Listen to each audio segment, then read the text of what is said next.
Zaintzaz hitz egiten dugunean, eguneroko bizitzarako oinarrizko laguntza eskaintzea ari gara. Zahartzen ari den gure gizartean, laguntza hau batez ere familiek eskaintzen dute eta bereziki emakumeek.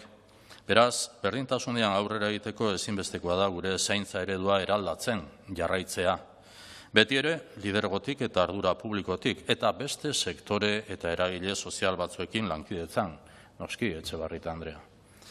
Hau guztia beharrezkoa da erronka demografikoari aurre egiteko. Izan ere, euskal gizartea zahartzen ari da eta testuinguru horretan gizartearen zaintzak dituen premiak ere aldatzen ari dira. Batez ere, 2030ko hamarkadan nabarituko dira zahartzearen eraginak. Uste dut, azaldu berri ditudan bi hausnarketa hauetan ere ados egongo garela.